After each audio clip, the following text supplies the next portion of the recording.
Hello my friends, welcome or welcome back to my channel. My name is Novella and today I want to answer the question, who is Elena Ferrante? Now, when you Google Elena Ferrante, you quickly will find this picture. That's not Elena Ferrante, for 100% sure, that's Anne Goldstein. She is the American translator of the Elena Ferrante novels, but she's not the author. There is an Italian journalist, Claudio Gatti, I believe his name is, and he works for a business journal that is called Il Sole 24 Ore. And what do you do as a business journalist? Well, you follow the money. And all the millions and millions and millions of royalties came to one household in Rome, and there lives Anita Raja. Anita Raja is partly Italian, partly German. She is a translator of German literature, and she is also the president or the head of, or she was the head of the Goethe Library in Rome. Now, there has never been a single text published under her name, so there's nothing to compare it with. But she is married to Domenico Starnone. And Domenico Starnone is an Italian author. He published over 20 novels. One of them is translated in English. Is he it? Is he the author? Well, or is it a sort of Nicky French collab, which is perfectly possible.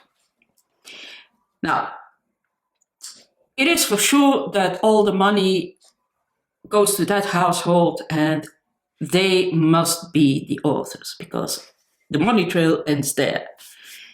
And then, so there are a couple of clues that say that it is Domenico Starnone and not his wife. Domenico Starnone is born in 1943, just like Elena Ferrante, in Napoli. And Domenico Starnone grew up in a very, very poor neighborhood where they communicated with the kids by slapping them. Just like the two girls in the Neapolitan books. That's one clue. Another clue. There's one word that only two living authors in Italy use, and that's Elena Ferrante and Domenico Starnone. The other two authors passed away at least 100 years ago, and that's inabolibile. Inabolibile means unabolishable. And that's not a very common word, and they only could find it in two novels, and one is written by Elena Ferrante and the other by Domenico Starnone. Another clue. So you have Domenico Starnone, and you have Nino Saratoni. Domenico is the official name, but his friends know him, and his wife knows him as Nino. And Saratone is just an anagram of Starnone.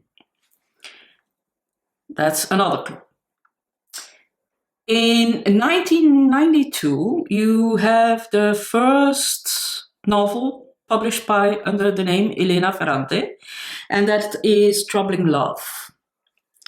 In the same year, Domenico Starnone also publishes a book called Viaggiamento. If you put them together, Troubling Love is the female version of a story, and Viaggiamento is the male version of the story, but it tells the same story, but with two different points of view.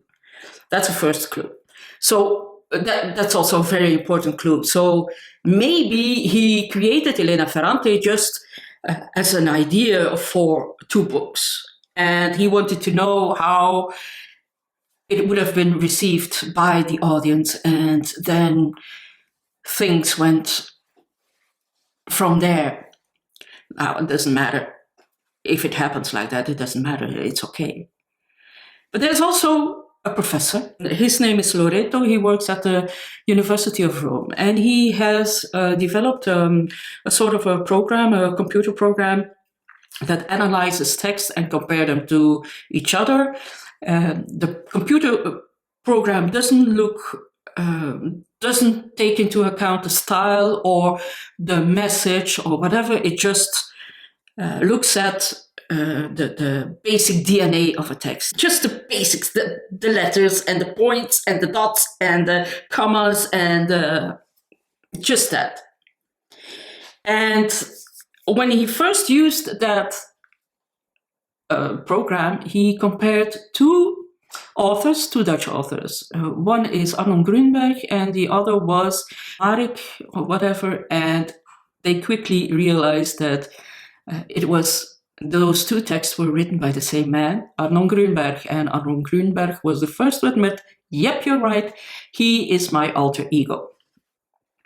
So yeah, they now wanted to try that with the Elena Ferrante text. So they compared texts written by Elena Ferrante, and they compared it to 25 novelists that could be Elena Ferrante. Women, men, there was, amongst other, Paolo Giordani. You might know him of the Solitude of Prime Numbers. And immediately, who popped up? Domenico Starnone. So yeah, that's pretty much proof. But it's possible that his wife helps him. It's very much possible, and that it's a collab. Does it matter? No, it's just fun to know. And does it diminish her work or Elena Ferrante's work? No, it's just fun to know. And that's why I made this video. So I hope you enjoyed it. And now I will continue reading, and you should too. See you on Wednesday. Bye-bye.